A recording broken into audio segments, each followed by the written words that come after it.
بسم اللہ الرحمن الرحیم۔ السلام علیکم، میری آپ سبھی سے التجا ہے کہ ایک مرتبہ درود ابراہیمی پڑھ لیجیے گا۔ بسم اللہ الرحمن الرحیم۔ اللہم صلی علی محمد وعلی آل محمد کما صلیت علی ابراہیم وعلی آل ابراہیم انک حمید مجید۔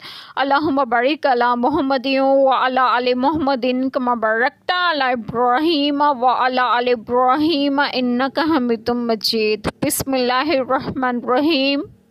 اگر بچتے رہو کبیرہ گناہوں سے جن کی تمہیں ممانعت ہے تو تمہارے اور گناہ ہم بخش دیں گے اور تمہیں عزت کی جگہ داخل کریں گے۔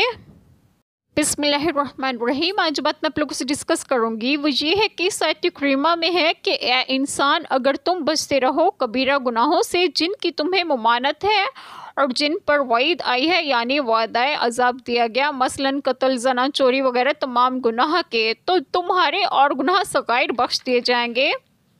مسئلہ کفر و شرک تو نہ بخشا جائے گا اگر آدمی اسی پر مرا، اللہ کی پناہ۔ باقی تمام گناہ صغیرہ ہو یا کبیرہ اللہ تعالیٰ کی معیت میں ہیں، چاہے تو ان پر عذاب کریں یا چاہے تو معاف فرمائے۔ حضرت علی رضی اللہ عنہما سے روایت ہے، بدترین گناہ وہ ہے جس کا مرتکب اسے خفیف سمجھے۔ اللہ تعالیٰ سے اپنے گناہوں کی استغفار کرتے رہیں۔